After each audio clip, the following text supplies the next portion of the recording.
Assalamualaikum warahmatullahi wabarakatuh. Perkenalkan, nama saya M. Faswa Yustafa Jamil, NPM 232302 dari kelas 5A. Di sini saya akan mewawancarai tugas.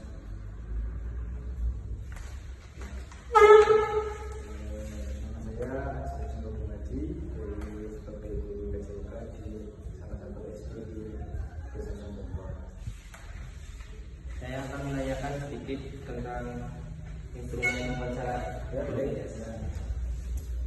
Yang pertama, apa latar belakang pendidikan? Latar belakang pendidikan saya yaitu saya berkuliah di Universitas Negeri Semarang sebagai jurusan di Penjas atau PJKR. Latar belakang saya dengan gelar SPD. Apakah Anda memiliki sertifikasi atau kualifikasi khusus dalam bidang pengajaran? Kalau untuk sertifikasi itu masih belum, karena saya sedang proses melakukan PBB Jabatan. Saya sedang melakukan seleksi PBB Jabatan yang ini sedang di tahap ketiga. Apakah Anda secara teratur mengikuti pelatihan atau workshop untuk meningkatkan keterampilan pembelajaran? Kalau pelatihan saya mengikuti itu, saya pelatih pencaksilat ya, saya mengikuti pelatihan pencaksilat dari tingkat kabupaten dan juga sampai di tingkat provinsi saya sudah mencapai. Bagaimana Anda memodifikasi gaya pengajaran Anda? Untuk pengajaran saya biasanya menggunakan program belajarnya, di mana saya mengajak siswa-siswanya memberikan suatu masalah, lalu kita bersama-sama memecahkan masalah tersebut. Apa strategi yang Anda terapkan untuk memastikan bahwa setiap siswa memahami materi pelajaran? Strategi yang saya lakukan yaitu dengan melakukan penilaian harian setelah pembelajaran yang saya lakukan atau dengan evaluasi yang saya berikan. Begitu saya memberikan pengajaran, itu saya akan memberikan evaluasi, saya akan menerangkan, setelah diterangkan maka saya akan bertanya kepada salah satu siswa, dan itu yang digunakan untuk sebagai presentasi bahwasanya ilmu yang saya berikan itu tersampaikan kepada siswa. Kemudian selanjutnya, bagaimana Anda menyesuaikan pendekatan pengajaran untuk siswa dengan gaya belajar yang berbeda? Dalam pendekatan, saya melakukan pendekatan dengan yang namanya saya individu dan individu. Jadi saya dekat dengan siswa, mana siswa itu akan melaksanakan dengan saya pada saat pengajaran. Karena itu saya melakukan hal itu sebagai pembelajaran.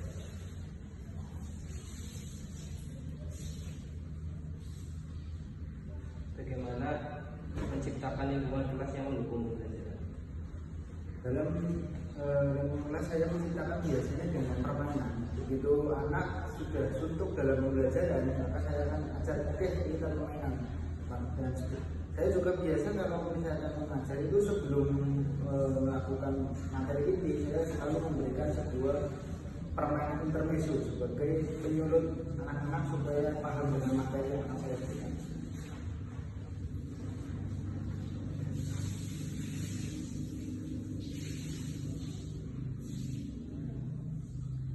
Apakah Anda terlibat dalam kegiatan ekstrakurikuler di kegiatan sebelum sekolah? Saya terlibat di kegiatan sekolah yaitu dengan melatih salah satunya yaitu pencaksilat di SD yang saya lampu. Bagaimana kontribusi pada komunitas dalam organisasi profesi dan masyarakat? Kontribusi dari apa namanya lagi?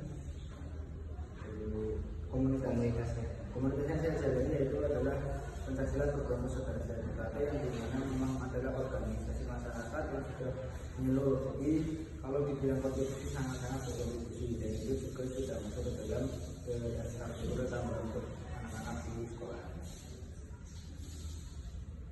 Bagaimana Anda mengintegritaskan teknologi dan pengajaran? Dalam mengerjakan atau mengimplementasikan saya dalam teknologi, ya kita mengikuti perkembangan zaman sekarang adalah mengikuti dengan AI yang ada, maka saya juga memanfaatkan itu, digunakan untuk apa? Itu untuk mencari hal yang tidak kita ketahui. Kalau untuk peralatan teknologi, saya biasanya menggunakan proyektor sebagai bahan ajar, sebagai media pembelajaran saya. Jadi media pembelajaran yang saya lakukan itu tidak hanya menggunakan buku atau lain-lain, saya juga harus melibatkan perkembangan teknologi yang zaman sekarang, yaitu dengan smartphone, dengan proyektor, dengan lain yang memang bisa dijangkau oleh anak-anak. Selanjutnya, apa pemahaman Anda tentang konsep kurikulum penjasa?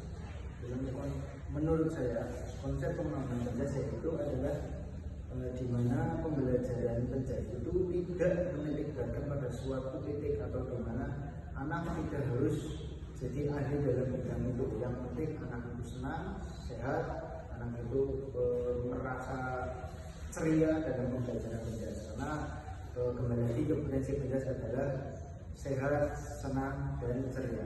Jadi dalam pembelajaran saya itu tidak menekan atau menitik beratkan anak harus ahli dalam teknik pembelajaran tersebut. Yang penting anak mengikuti, senang dalam pembelajaran olahraga. Bagaimana Anda menjelaskan karakteristik utama dalam kurikulum? Karakteristik utama dari kurikulum merdeka adalah tentang minat dan bakat. Jadi menurut saya kurikulum merdeka itu ya salah satu yang tepat karena untuk anak-anak Gen Alpha pada sekarang ini itu mereka cenderung lebih ke sesuai dengan pemikiran masing-masing. Namun kita harus mendidiknya dengan minat dan bakat yang mereka inginkan. Bagaimana Anda menerapkan fleksibilitas kurikulum untuk menyesuaikan kebutuhan dan minat siswa di kelas? Saya biasanya menerapkan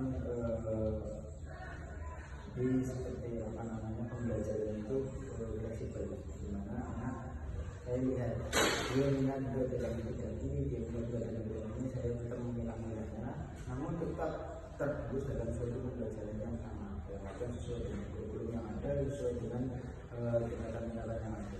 Jadi untuk fleksibilitasnya saya lebih ke pendekatan kepada siswa. Bagaimana Anda melibatkan siswa dalam proses penilaian dan pemantauan kemajuan anak? Dalam penilaian dan pemantauan siswa saya biasanya menggunakan asesmen harian dari ulangan harian yang selalu saya lakukan. Di mana setelah pembelajaran saya tadi yang saya sebutkan bahwasanya setelah pembelajaran saya tetap melakukan evaluasi, penilaian ulang harian dan lain sebagainya. Entah itu dilakukan 2 sekali, 3 kali ataupun itu yang digunakan untuk menunjang bahwasanya siswa ini ada kenaikan atau penurunan. Itu akan terlihat dari nilai. Sebelum itu juga saya tetap membuat instrumen penilaian, di mana instrumen itu digunakan untuk melihat karakter atau nilai rata-rata siswa yang kita. Bagaimana Anda berkolaborasi dengan rekan guru yang sama? Baik, untuk kolaborasi dengan rekan guru yang sama itu jelas ya dalam sebuah sekolahan. Karena saya CIC, jadi guru saya mungkin olahraga sama kayak saya. Jadi saya lebih kolaborasi dengan guru-guru sekecamatan. Jadi ada yang dinamakan namanya itu KKGO atau pemerintah guru olahraga yang dimana sering mengadakan MGMP atau musyawarah guru mata pelajaran SOK. Di situ akan kita berkolaborasi bermusyawarah tentang kurikulum, tentang pembelajaran dan lain-lain. Apa pengalaman Anda dalam pengembangan profesional kolektif untuk mendukung kurikulum? Sejauh ini karena saya fresh graduate ya, jadi baru lulus bulan kemarin, saya sedang awal mengajar. Jadi untuk pengalaman tentang workshop dan lain sebagainya saya agak cukup minim. Namun dari pengalaman saya bekerja tentang keilmuan dari kurikulum mereka. Apa tantangan utama Anda hadapi dalam menerapkan kurikulum mereka? Dalam menghadapi kurikulum merdeka, yang tantangan paling berat menurut saya ini fasilitas. Karena ya tadi dasar dari kurikulum merdeka adalah merdeka belajar di mana siswa itu sesuai dengan minat dan bakatnya.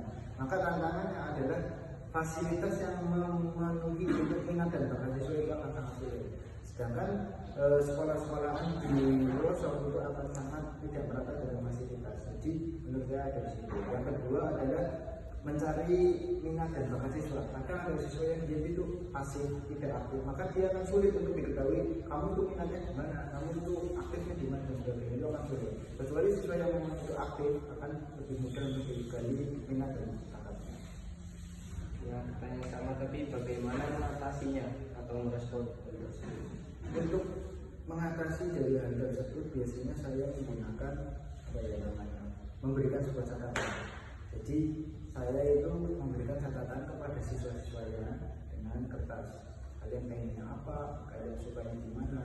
Nah itu yang saya kumpulkan dan saya lihat, oh anak ini minat ini, si A minat ini, si B minat ini dan sebagainya. Itu nanti bisa terlihat entah itu anak yang pasif, anak yang aktif, maka terlihat karena mereka itu sebuah seperti catatan rahasia. Jadi kita seperti permainan, buat permainan kalian catat minat dan bakat kalian yang pengen, yang disukainya apa, yang disenanginya apa, dituliskan itu. Nah, nanti rahasia teman kalian jangan sampai dengar, jangan sampai tahu. Itu nanti yang tahu waktu saja.